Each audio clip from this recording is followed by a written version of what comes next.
Now pay attention, 007. I've always tried to teach you two things. First, never let them see you bleed. And the second? Always have an escape plan.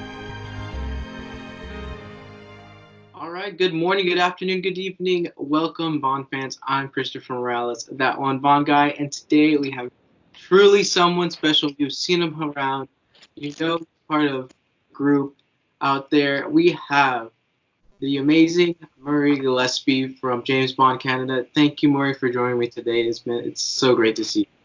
I'm so happy to be with you, Christopher. It's awesome. I'm just loving the Bond community right now. It literally, people keep talking about it, but it literally is the best part of Bond. So I'm thrilled to be here with you.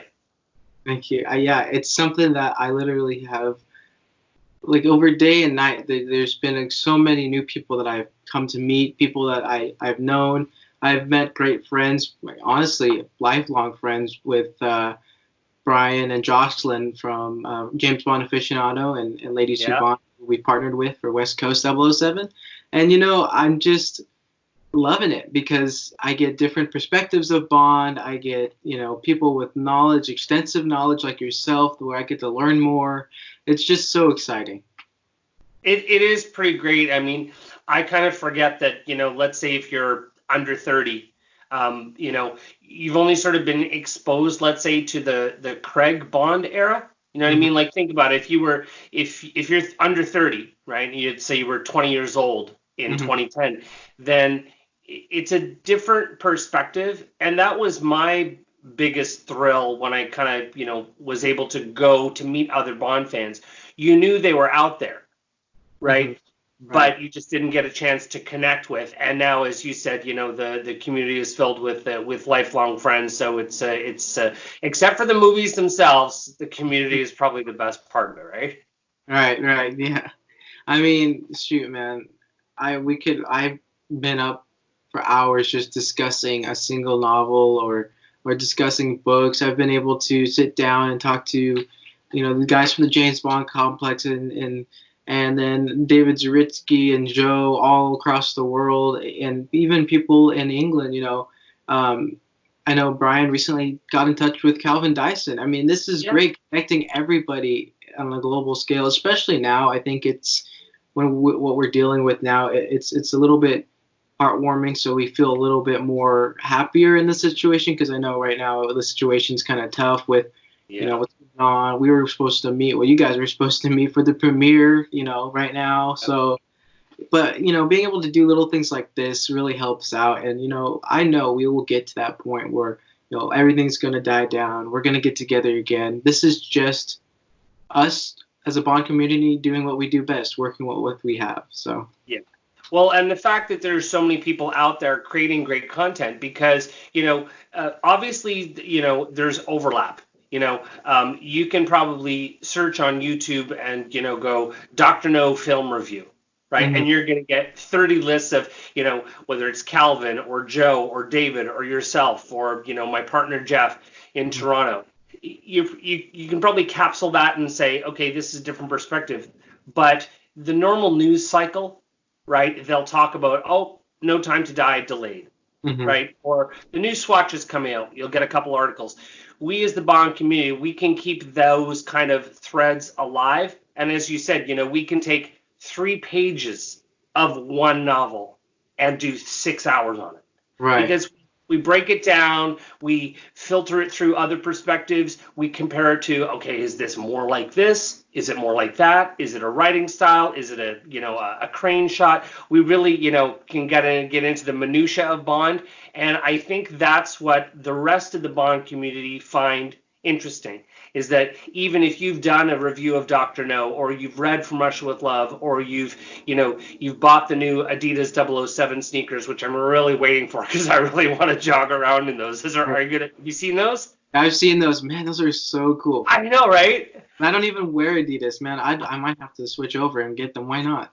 And Bond is expensive, man. I'm telling you, it's hard to keep up. But I think that's part of the great thing about the community, is that you can really delve into the history of Bond, and whether it's marketing or the movies or the books, you can constantly find something out there. You're like, oh, I didn't know that. And it's great to share that knowledge with other people in the community. I think that's probably some of the best stuff we do. Yeah, definitely. So, and introduction questions, easy one. What started your James Bond fandom? Honestly, I mean, I saw my first Bond movie when I was 9. It was in 1977, and it was The Spy Who Loved Me. And I don't think I remember much. I mean, you remember your family, you remember a picnic, you remember the day at the beach. But at 9 years old, what do you really remember? Mm-hmm. But I do remember Egypt, in the movie. I thought it was so like exotic and cool. And I remember Barbara Bach. There was just something about her like that. I remember when I went to Designing 007 and I saw like the dress that she was wearing in that scene, the black dress with like the sort of rhinestone piping and the spaghetti strap. And I looked at that thing and I was just like, I was just gobsmacked because I was like, okay, I remember this. And this is a tangible memory. And then, of course, the Lotus going into the water. Yeah. So for a 9-year-old kid, seeing a car turn into somebody is pretty much the coolest thing I had ever seen.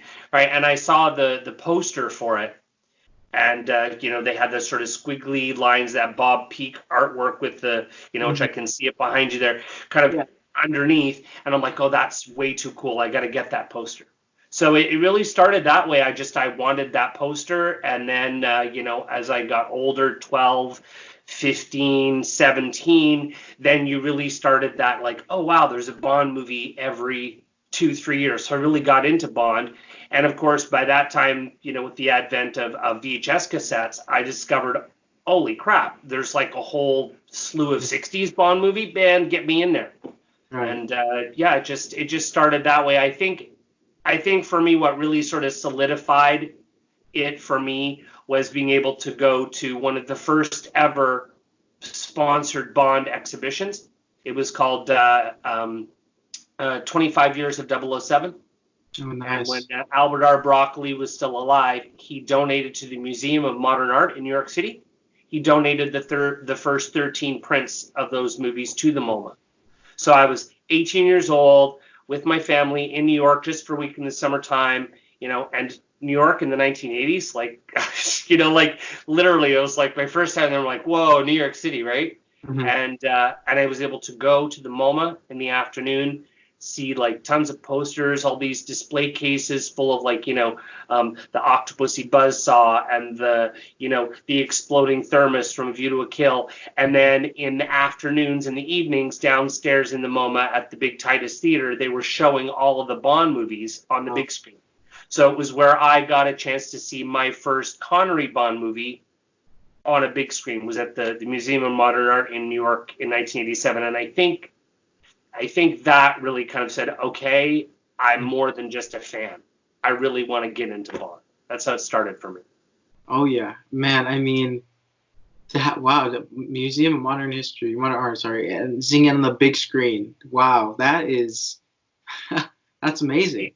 I know, it really is. And I think back to that because now we've got, Designing 007, right? There was the Spyscape in New York. There's Secret Cinema.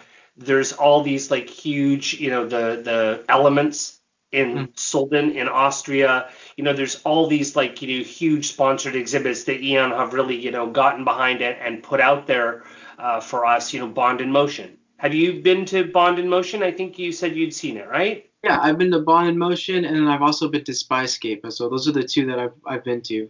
Amazing, so much fun. Spyscape's a lot smaller, but the way that they put the theatricals to it, it's so fun.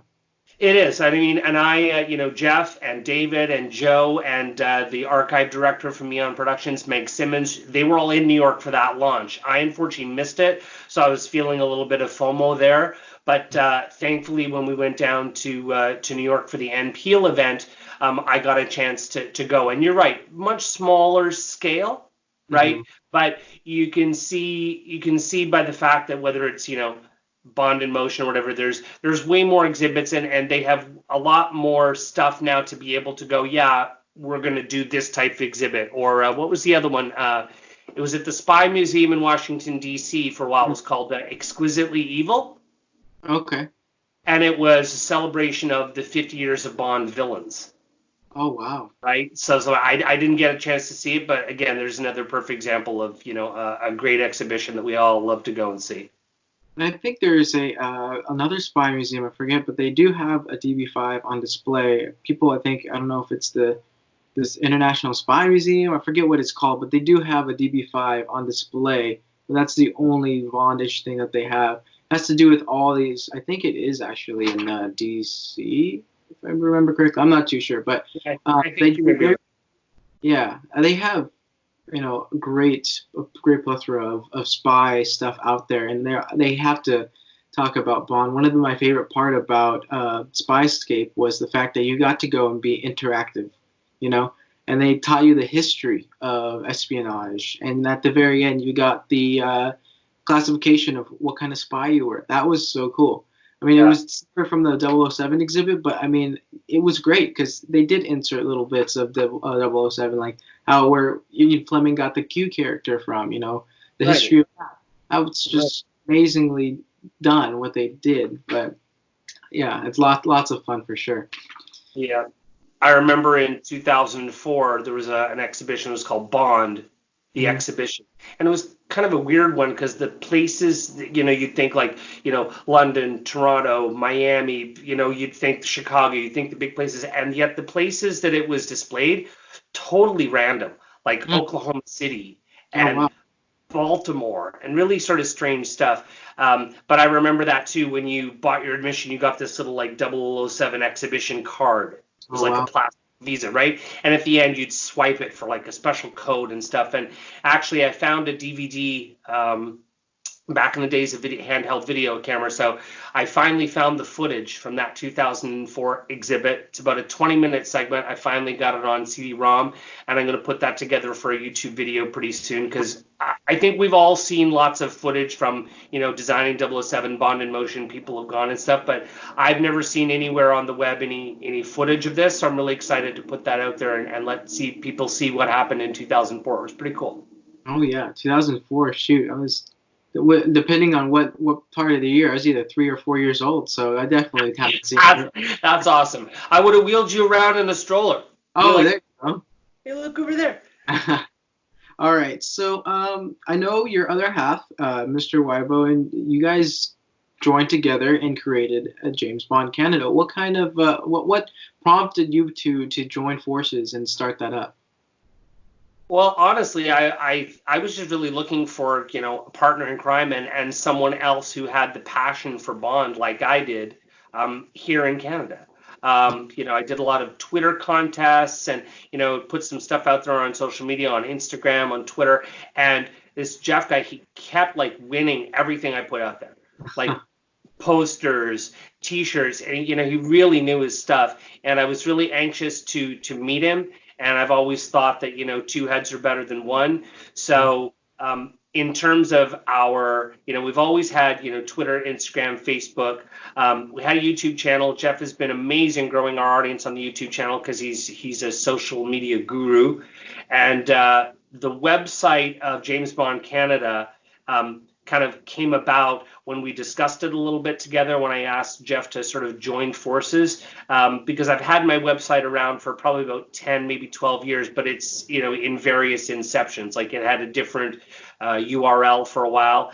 And then as Jeff described it, hey, it was a land grab. We're like, hey, okay, the domain name of James Bond Canada is available. Let's get it. Let's get the site together. And now we kind of, we're across all the social media channels, and we kind of put it all together with the website of jamesbondcanada.com. But Jeff's an amazing guy. He's super smart. He's a real go-getter. His videos are amazing. He's really in tune to what people want to see, and he's traveled and done a lot of James Bond locations, and it's great. Yeah, I'm thrilled that he's part of it. Well, you guys are absolutely fantastic together, and it's so cool to see what you guys do. I was listening to you and Joe's podcast, And Joe was talking about a point, and it really relates to me and how we formed the West Coast 007. You guys were kind of the forefront when it came to people making accounts that represent where they're from. You had James Bond Canada, and the next thing you know, you have James Bond Ireland, or from Scotland with Love, and that same idea of wanting more heads and just getting a group together kind of made me want to get and talk to some of my friends over here on the West Coast and say we should form a West Coast group, because I know there's not a lot of people out here, or at least not a lot of accounts that I've seen from the West Coast. We have beaches, we have San Francisco for A View to Kill, we have so many things over here, and eventually we said, okay, well, let's form a group. It's not an Instagram account or web page or anything, but it's a group on Facebook, so everyone can join. Exactly. That's what it's about. It's for everyone. Right. And it's up to us, the creators, to kind of, to put those together so that people can feel, a part of that. And, whether it's James Bond Brazil or the Irish James Bond fan club or Club James Bond France, there's always been inceptions of, let's say, fan clubs. Right. But, and I mean, America, huge. Right? So you always hear about lots of fans, and what we wanted was, we really wanted to sort of tap into that, Canadians. Like, hey, there's got to be tons of Canadians out there who are Bond fans, and we want to hear from them. We want to engage with them and, tell them that, okay, if you live in Halifax and you want the new Bollinger champagne, well, we're going to do research and we're going to put a video out to tell you, okay, where can you get a hold of, one of these? Because if you live in Chicago or New York or Miami or where you live, everything is pretty much at your fingertips. You've got huge department stores and distributors and a lot more selection. And I've always said, I don't know why, but the Canadian market seems to miss out on a lot of those things, like the new Barton Prairie sunglasses, right?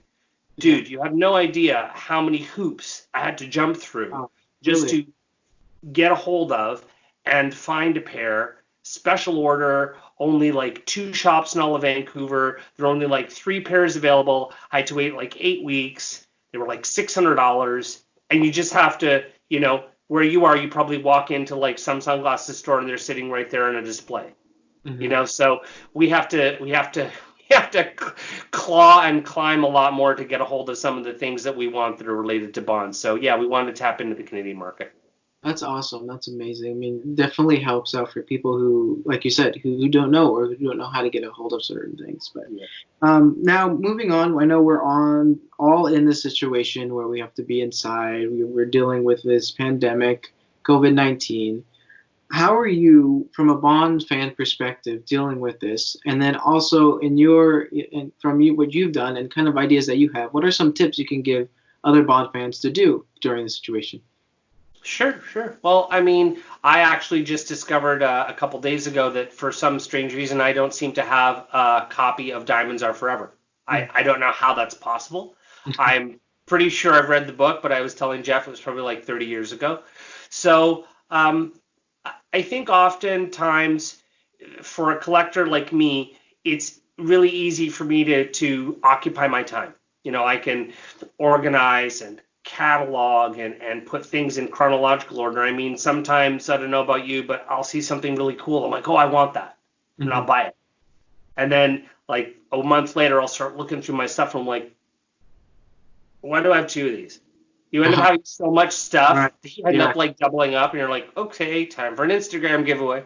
But I think I've always enjoyed anyway, and this applies to any book and source material that's made into a movie. Often I'll read the book because, books spark your imagination, right? When you read something, you can visualize it, right? You can visualize Bond hiding behind a rock or, jumping off a cliff, and you see it. What you see on screen is totally different. So I like to read a book, then watch the movie. Okay. And do like a straight across comparison. And that's why I think the Bond movies are so great, because someone will talk about Moonraker and how awful it is. Or they'll talk about Die Another Day and how awful it is. There are flaws to every movie. right? There's some good things about them too, and I think that's why we can, watch them over and over and just, love watching them. Plus, for me with the posters that I have, like I just went through a whole bunch of posters, and I was just getting really sick and tired of going, oh God, which one is that? Pulling them out. So I've now labeled them all. So it's I guess it's like Marie Kondo for Bond. I hug my poster, it gives me joy, I label it, and I move on to the next thing. Yeah. But yeah, I have, it's kind of on to the next section. I have some questions I really want to know the answers to, because as you can see, I'm trying to start my geek collection, but it's amazing. It's awesome, dude. It's really great. Thank you. I mean, with the space that I have, I eventually one day I'll have the full size. The only full size one is my Dr. No one, but for the space that I have, I think the 11 by 17s are perfect. I mean, they're gonna fill up my whole wall. I still have to go through Pierce and then Daniel area, but then I have little things too. I gotta get more shelving. That's the thing.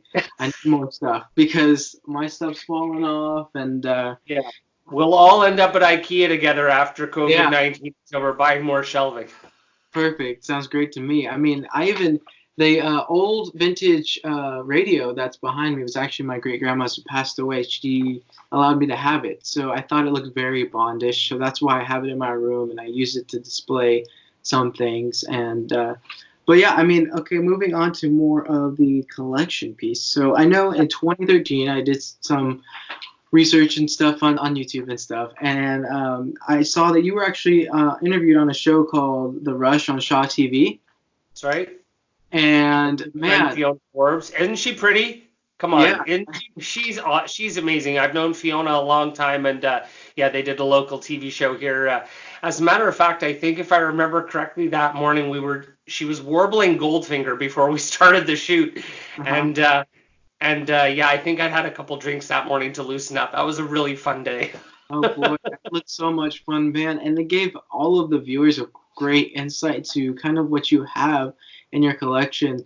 And I mean, man, I learned so much. Like the photo shoot when they did From Russia with Love, you have those pictures.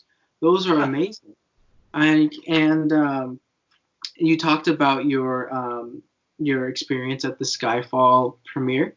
One of my questions to you is, what was one of your most favorite memories from that premiere? Because, man, going to any Bond film premiere, I know you had the invitation to View to Kill. That was your first one, right?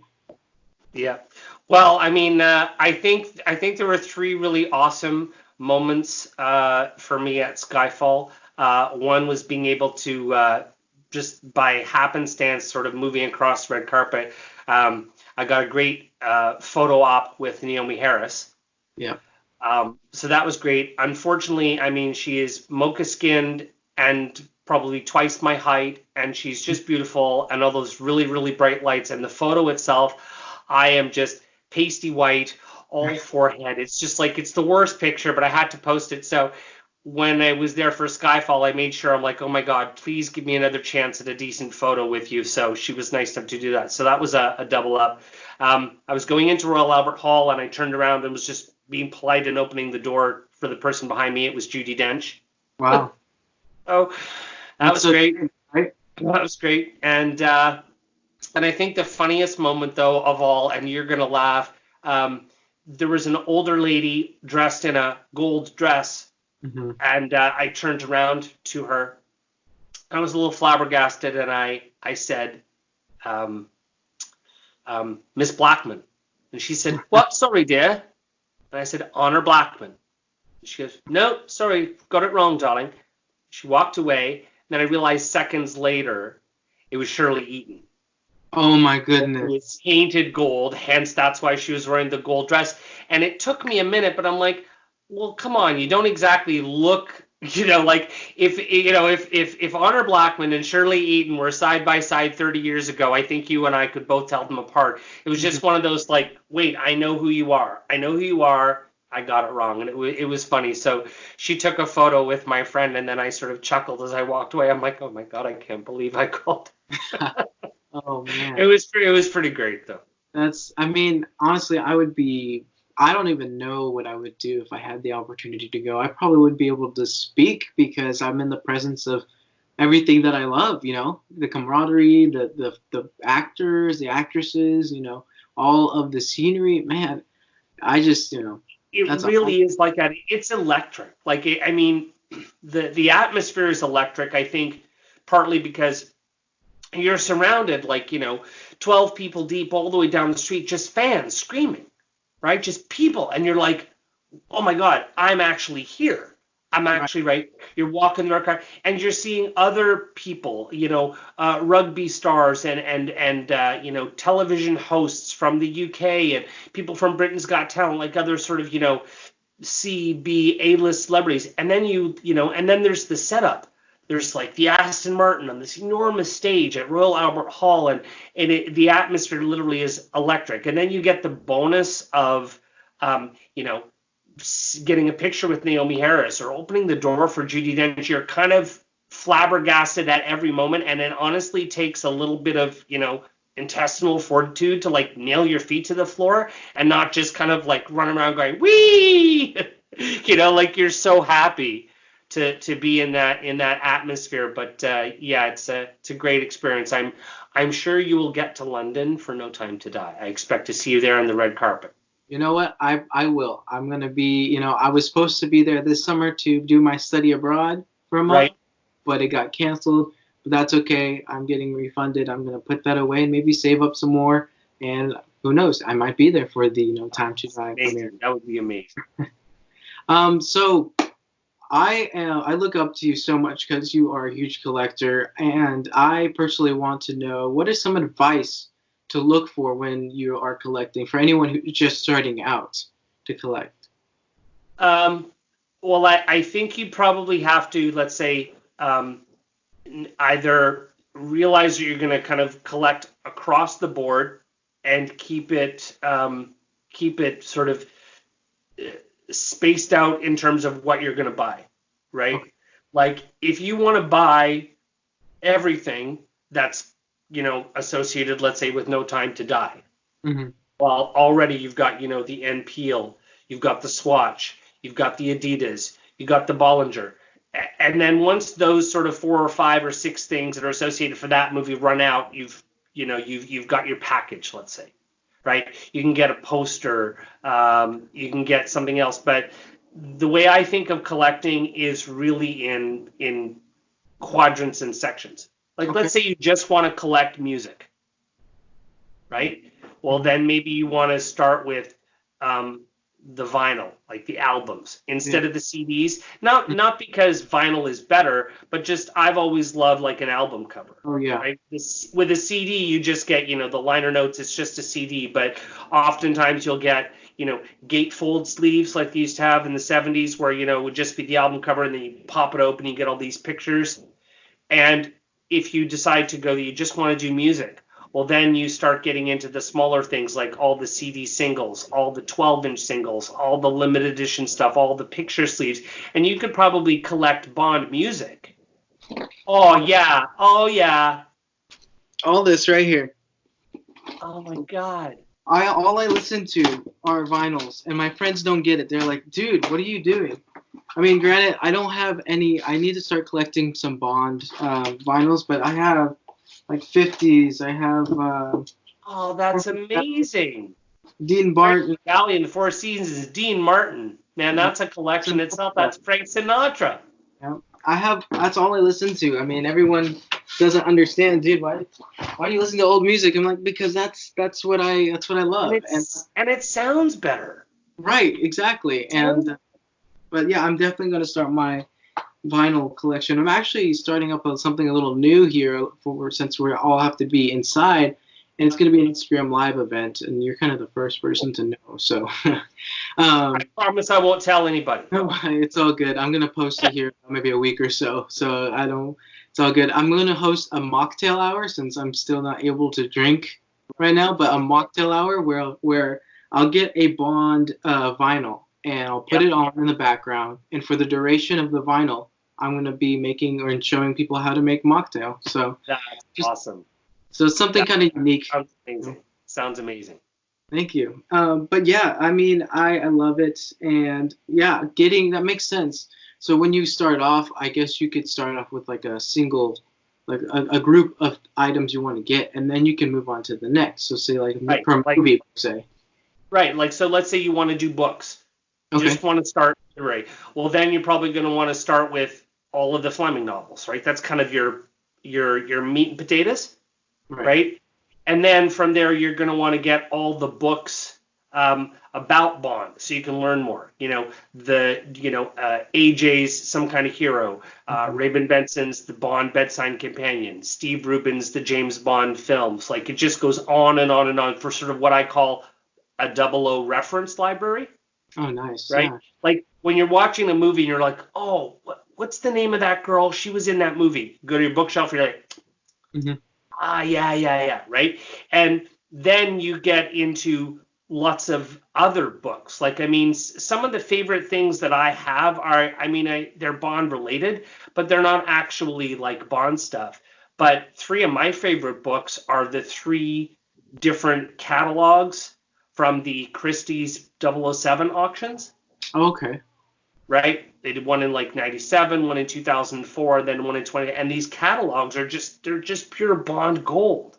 Like, you just leaf through it, and it's all of these amazing things from the past Bond movies that they've auctioned off, right? The programs from the premieres, or the huge book that came from here. I'll walk you over to my bookshelf. Oh, awesome. Walk you over to the bookshelf here. And so you see here, I've got, just a whole bunch of stuff from, the complete James Bond. This one here, right? Designing 007, 50 years of Bond style. Nice. Right? So if you didn't get a chance to get to the exhibit itself, right, you can pick up that catalog, and it'll give you a pretty decent idea of, of what happened, of what went on, and even things, from my childhood, like, the James Bond role-playing game, right? This thing called the Q Manual, right? I never really played the role-playing game. It was way too complicated. It was way too Dungeons and Dragons for me. But what I liked about it was the fact that it showed, all the cars, all the weapons, all the escape vehicles, everything that was sort of, associated with Bond. And I'm like, okay, I got to have that, because to me, it's a reference book. So when someone says, hey, what kind of boat was that in Live and Let Die that he, jumped over the river? I can go and look that up. That's the kind of stuff we want to know, we need to know. So it's great to be able to take a capsule of, this is what I want to start my Bond collection with. And even when you think you're done, you haven't even started. That's awesome. Well, thank you for that. That really helps out, because I'm just kind of starting out. I mean, as you can see, and I'm starting with the posters. What I'm doing is I'm going to start with all the 11 by 17 posters, fill my wall up. And then from that point, maybe start off from movie to movie, kind of, little things here and there. I mean, obviously, right now in this moment in time, I can't really afford all the NPL stuff. I can't afford all the Oliver Brown stuff. I've saved up my money, and I got the gloves when they came out. That was the one I loved, and so I'm just waiting. Saving up is a big thing for me. I'm working full time as well as going to school to be a pilot. So it'll take time, but until then, there's always other things like books and things I can get my hands on, which aren't relatively expensive. And so it's all about, for me, I don't care if the book is new or old. When I get it, and if it's anything 007 related, I'm over the moon. It's just so I know. cool. You're like a kid at Christmas, right? And I think we all feel that way. And I certainly know, the younger you are until you get your full-time job, till you get your career going. And even once you get your career going, right? Jeff just got like the new Omega watch, right? That's not in my wheelhouse, but I applaud the people who are out there working hard to sort of reinforce in their life their passion and buy themselves something nice, right? You always tell yourself, look, every time you get a paycheck, pay yourself first, right? Because if you don't take a vacation, or if you don't buy a $400 bottle of Bollinger champagne and you really want it, well, then what's the point in working? And I think that is especially important now that we're all like stuck inside and trapped, because when we get back out, we're going to just enjoy being out. I think working allows us to, to fulfill our passion. So you don't have to spend a lot of money straight out of the gate just to start getting a collection and getting things that you want. So yeah, it's nice. You can get something for $2 or $2,000, whatever your wallet can afford. Right, perfect. All right. Well, thank you again for that. Let's head over to let's do the game, shall we? Yay!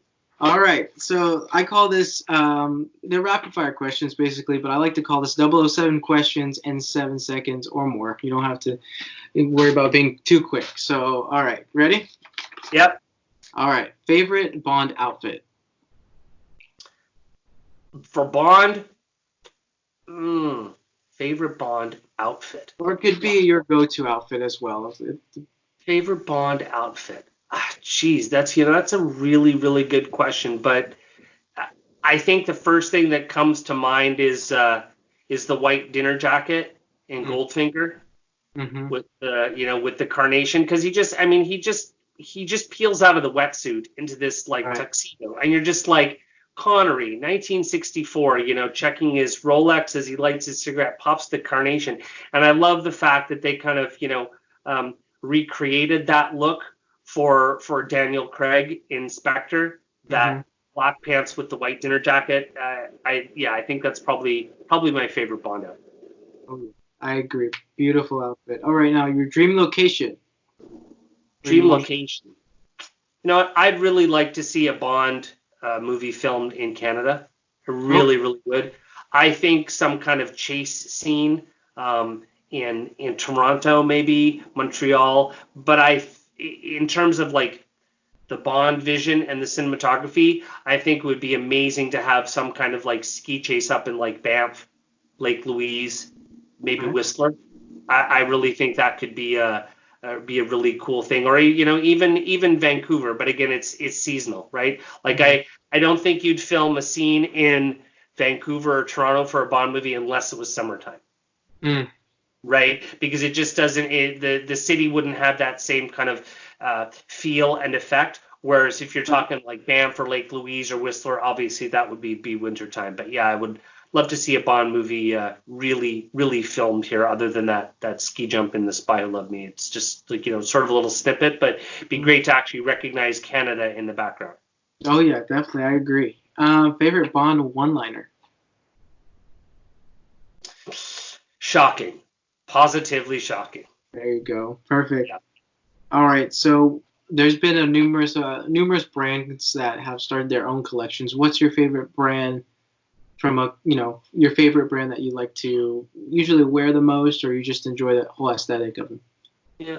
Well, actually, I'm working on our next video on our YouTube channel is going to be sort of the history of Swatch. Okay. I love Swatch, and I'll tell you why. Because to me, it's really what people are calling, let's say, your personal style. Like, there's so many vloggers and bloggers out there now who are really into the sartorial aspects of Bond, the apparel and what you wear. But I think everyone has to adopt their own sense of personal style. Mm-hmm. And what that means to me is, whether it's Rolex or Omega or Swatch or Orlebar Brown or N. Peel, maybe since your early teens or 20s, maybe you've always been, rolling up the sleeves on your sweaters or something, right? So there are people who, let's say, jump on a brand bandwagon. Mm-hmm. And that's not a bad thing. It's just like, hey, if you like a piece and you want to buy it, wear it. But it also goes to the point that, well, if it's popular and you wear it out, do you want to see 12 other people wearing the same sweater? Mm-hmm. Like, I think if we all got the Bond crew together, there'd be so much Ann Peel in that room. Mm-hmm. Right? So for me, Swatch was, and for those who don't know, Swatch stands for Second Watch. The Swatch Group owns Omega. I'm actually wearing one right now. So so much so that, Swatch came out when I was in high school, and I used to wear 2 or 3. And Swatch really has a sense of personal style. So I think that's why I love it so much, because I have like what I call my Swatch summer watch. It's plastic. I wear it in the water when I go down to the beach, and this is my sort of winter watch. But I like the fact that it's not terribly expensive, and I've been wearing Swatch since I was in high school. So I think that's where someone can adopt their own personal style and put it into their everyday apparel, whether it's a Bond item or not. But I'm really, really down for the new Swatches. I love them. Awesome. I loved how you're right. They do have their own sense of individuality. They have their own, you can customize them, and you can get something that relates to you, which is super cool. But yeah. And I mean, you saw the new 6 or 7, like the Dr. No one. So you can see how the Dr. No, it's very Dr. No. It's got all the little yellow colors and no. Right. And when you get to the License to Kill one, even though it's a Bond watch, you could hold that up and wear that in the 1980s. And to me, that is the most stylistic sort of personal style swatch of those 6, because it doesn't really look like anything that's from a movie. The other 5 totally do, right? Yeah. You can tell that, like the Honor Majesty Secret Service with the all the branding and the sort of the marketing on it. But that License to Kill watch, it just sort of looks sort of green and pink and iguana skin, very Miami Vice. That's so cool. Yeah. Right? And that's what I mean by personal style. You could buy that and wear that. I could have worn that in grade 10, and it would still have been as cool then as it is now. Oh, yeah, definitely. Awesome. All right, here's a good one. If you were to introduce somebody who's never seen James Bond before, or even heard of him, what movie would you show them? How old are they? We'll just do from 20 up. I mean, it doesn't matter. You know what? I'd love to make them watch one of the early 60s Bonds, but I would probably get them to watch Casino Royale. Okay, that's good. I was asked this question, and I said Casino Royale too, because I think it has every single element, I really think it, and the more I think back on it, like, I mean, it was amazing when it came out, and I've watched it sort of recently, but not, let's say, maybe in the last, I don't know, 6 months, a year, maybe I haven't watched it. But there's so many good things about it in the way that it sticks the material.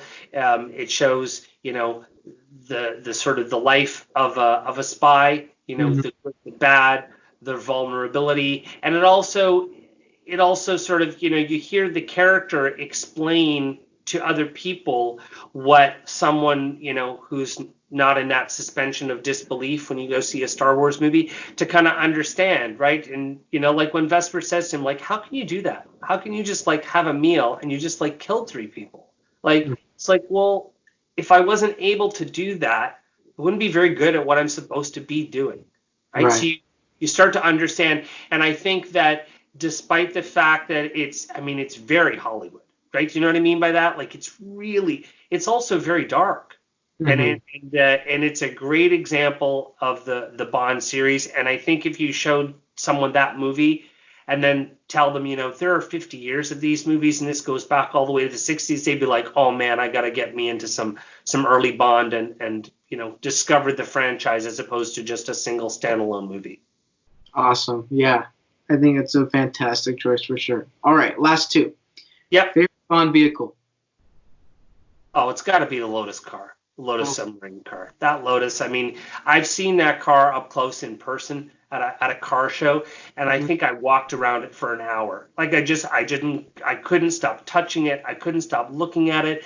I would stick my head in and smell that kind of like that tan brown leather and the Lotus. And Lotus is a brand, let's say, it's not like Maserati or Aston Martin or, McLaren. Like, you still see those cars driving around all the time, probably down in California. There are expensive cars everywhere.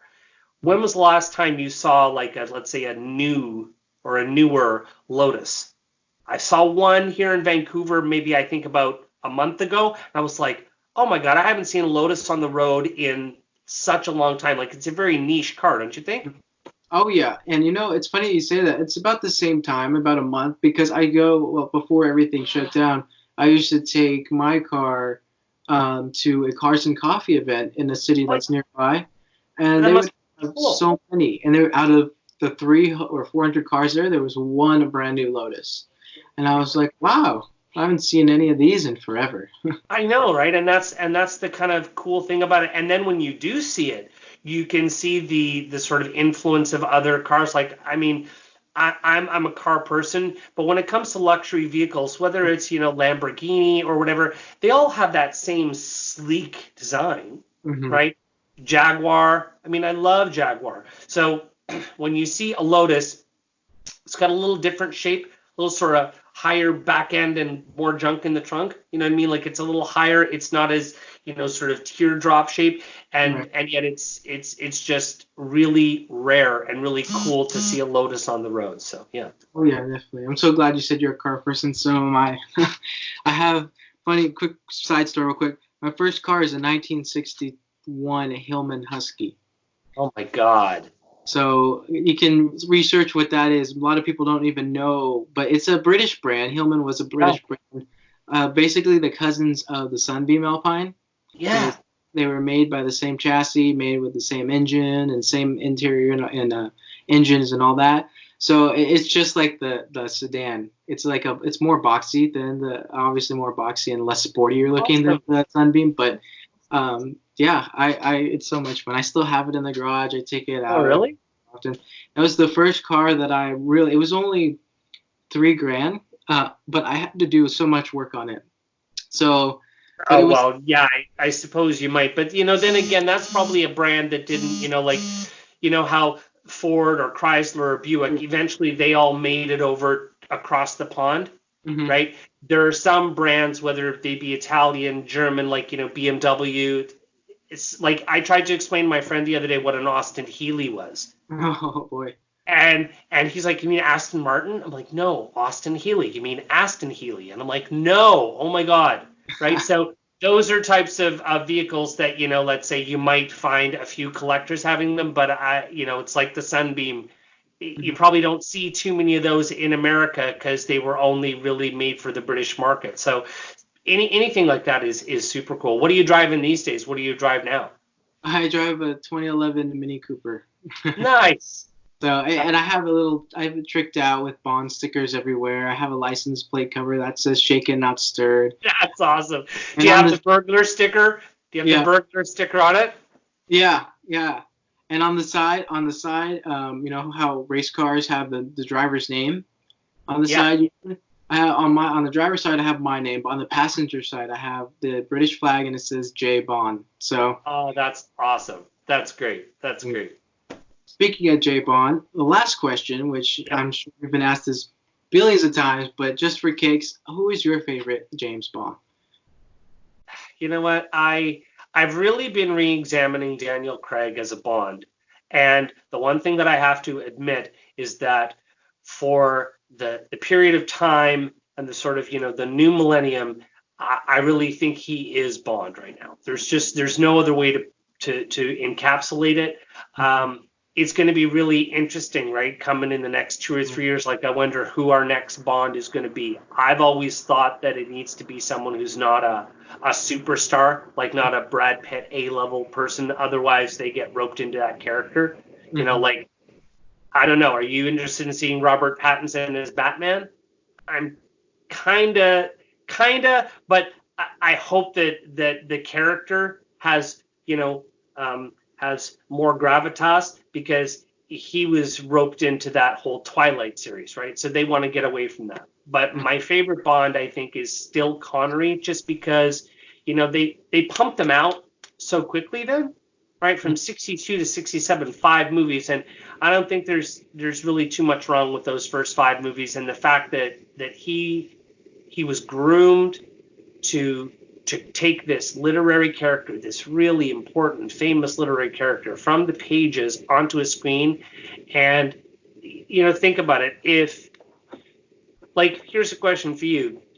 you know how the studios will just pump out sequel after sequel after sequel, even if they're no good? Mm-hmm. If you're interested in the series or the character, which is John Wick maybe, right?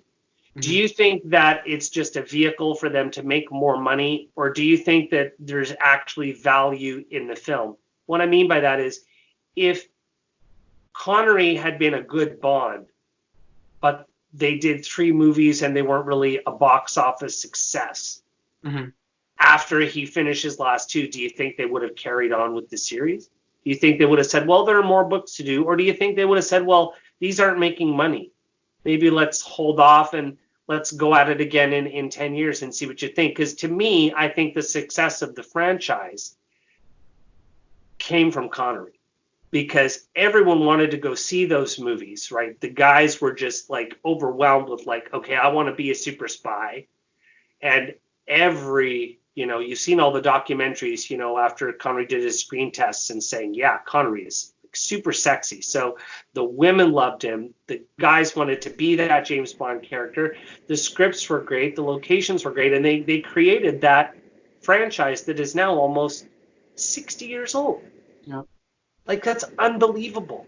Right. Yeah. I think, yeah, I agree. I mean, from what I've seen, people, it's amazing how quick they came out with the movies, how well done they were. They were so visually, they were great, storyline wise. I don't care what anyone says. I think the Connery era really, it made people want to go to the movie theaters and have that experience.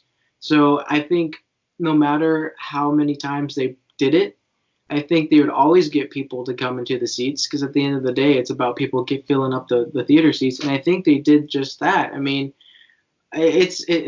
what I want to see next is more of a Bond, a modern Bond series, but that are standalones almost. Like I miss it when there's missions that don't relate to each other. One movie is one mission, and then the next movie is another mission. It's cool to see the origin story, but at the same time, I miss that Roger Moore kind of vibe where we get different missions, different situations every film.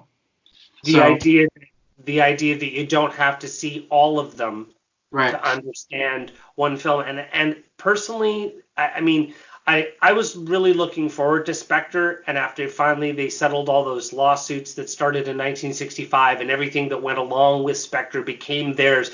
I mean, I really thought that was cool, because I've always wanted to see a movie called Spectre, right? Like, to really get into it. But if you were a fan of the franchise, you knew that Spectre started way back when. If you weren't, you maybe thought it was something new. But I was really surprised that they kind of roped in some threads from some of the previous Craig movies in Spectre, because I thought that Skyfall was like, the ribbon around the box. Oh, like, yeah. I thought Skyfall was the one that was supposed to tie up all the loose ends. Mm-hmm. And it kind of did, right? With one foot in the past and one foot in the future. And yet, Spectre, I see where they went with it, and I see why they went with it. The only thing I didn't really enjoy was the whole Daniel Craig Blofeld foster brother thing. I just thought it was too close, because because then it brings in sort of family ties, and to me that has never been like a purpose for Bond. I just thought that was just a little bit odd. Right. Yeah. Well, I just want to say again, Murray, thank you so much for joining me. It's been a pleasure talking to you, and it's an honor to be in your presence. Thank you so much for hanging out. Thank you so much for the kind words. I'm just thrilled that there are so many great new content creators and young Bond fans, because for someone like me who's been collecting and enjoying the franchise for a long, long time, I kind of keep forgetting that all the new younger content creators, they have their own perspective, and they see the movies from where they started. Like, when people talk about GoldenEye in '95 and how they started playing the video games, it's like, I don't think I've ever played GoldenEye. But yeah, I'm so thankful and honored to be a guest with you today. Thank you so much for all the kind words. I think you're doing a great job, and I think that either this summer or maybe next summer after No Time to Die, we definitely make sure that we do like a West Coast 007 meetup. And I was even thinking some of the cruise lines do really cool 3-day cruises, like out of Catalina or San Francisco. So maybe we can pick up some Bond fans on the way. Like maybe we'll start in Vancouver and sail down to San Fran, or San Fran up to Vancouver, and we'll just fill the boat with Bond fans. That would be amazing. You know, I'm fortunate enough. My father works in the airline industry. You know, don't have to worry about airfare. So wherever it is, send me the details. I'll be there. So we'll one thing I'm super excited about is meeting you and everyone else in the community. And one day I will. So I'm excited. Everybody, thank you for joining and hanging out with us. I'll link James Bond Canada, Jeff Weibo, and Murray's Instagrams in the description below. And like I always say, I will see you guys on the next video.